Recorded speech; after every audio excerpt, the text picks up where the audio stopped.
Today's objective, so what we're talking about really is, again, multiplying binomials, but in this case they're going to be what we call either difference of squares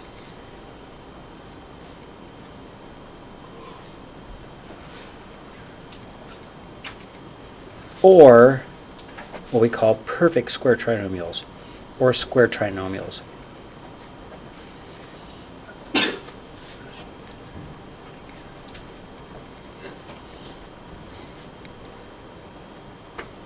Okay. So, if we started off with, let's see, what's the date? The 11th? We start out with, say, a plus b quantity squared. Let's just start there. Anything squared is times itself, right? Anything squared is times itself. So we could rewrite this as a plus b times another a plus b, right? Anything squared is something times itself, that's all. So then, in this case, I could still do the multiply. This times this, this times this, this times this, this times this, and I could multiply it all out. And that's what we're going to do today. So if I take a look at example 1, it could have been written in the form x plus 2 quantity squared. It could have been. But if I needed to multiply it out, I'm going to have to rewrite it as x plus 2 times x plus 2, right? And that's what I want to do. So instead of writing it in this form, I'm just going to leave it the way it was, but it is an x plus 2 quantity squared. So let's go ahead and multiply it. So we're going to do the distributive property again. X times x. By the way, x times x is what? Good. All right. X times x is x squared. X times a positive 2 is a positive 2x. 2 times x, another positive 2x. And the 2 times 2 is the 4, right? And then I wind up with x squared plus a 4x plus 4. And that's all. Alright, now, Isaac, you got a pencil. Can I borrow your pencil? Thank you. I'm out of eraser. So, example 2. Way too many kids just do this. Just watch. Don't write this down. Do not write this down. Way too many kids do this. They'll say, okay, the answer is x squared plus 25, right? Sure seems that way, but it's not. And we know it's not because you have to write it twice, and then you have to distribute. Does that make sense? This is not the answer. It's only part of the answer.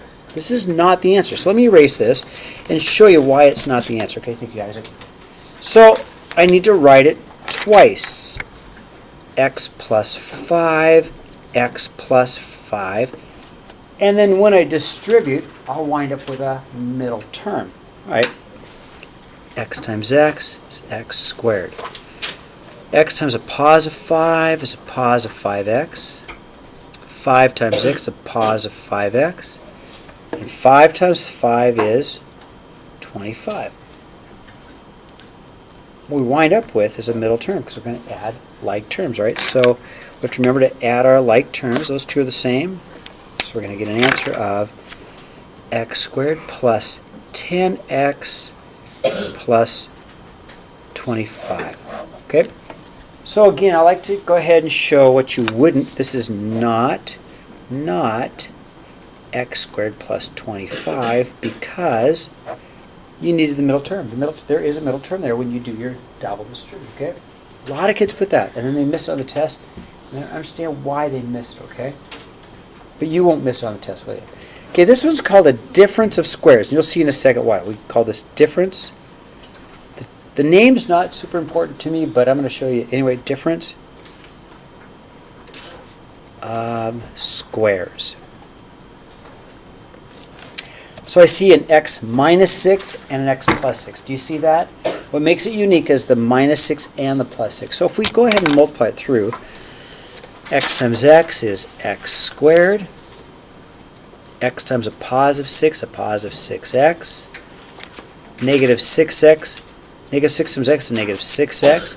And negative 6 times positive 6 is negative 36. Okay? Now what makes them unique is the middle terms do cancel. They do cancel. Because I got a positive 6x and a negative 6x, so I'll wind up with a x squared minus 36. Okay, the reason it's called difference of squares is you got a square term, x squared, and you have a square term. This is a square term, 6 squared. You guys agree? And difference means subtraction. You get a square term, minus another square term. That's why it's called difference of squares. Thumbs up? It's an easy day. This should be an easy day, okay? Turn the page. All right, example 4 is also a difference of squares, but let's just go ahead and multiply it out. So 2x times 2x is a 4x squared, right?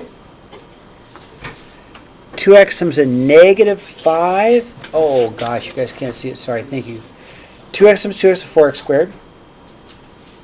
Thank you. 2x times a negative 5 is a negative 10x. Then I'll multiply the 5 times 2x and I'll get a positive 10x. And a negative 5 times a negative 5 is a negative 25, okay? In this case, the two middle terms cancel each other out, right? Negative 10, positive 10, and you're just left with a 4x squared minus 25. That's it. Pretty easy? Thumbs up? Good. All right, example 5. Same stuff, except for we should know that x squared times another x squared makes an x to the 4th, okay? X squared times an x squared makes an x to the 4th, okay? So let's multiply. 3x squared times 3x squared is a 9x to the 4th. 3x squared times a negative 4 makes a negative 12x squared. 4 times a 3x squared is a positive 12x squared. And 4 times negative 4 is a negative 16. Okay, same thing. Middle two terms cancel. Negative 12x squared, positive 12x squared. Okay, we're left with a 9x to the 4th minus 16. Muy fácil? Good. Okay, example 6. Am I going too fast or am I okay? Okay, so real quickly, what do you think? X cubed times x cubed. What's x cubed times x cubed? What do you think? What's x cubed times x of 6 is totally right. So here's my quantity squared. Write it twice, okay? So rewrite. I'm going to rewrite it as a x cubed plus 3 times another x cubed plus 3, okay? So you write anything squared is times itself. Anything squared is multiplied by itself, right? It's times itself. So let's do this.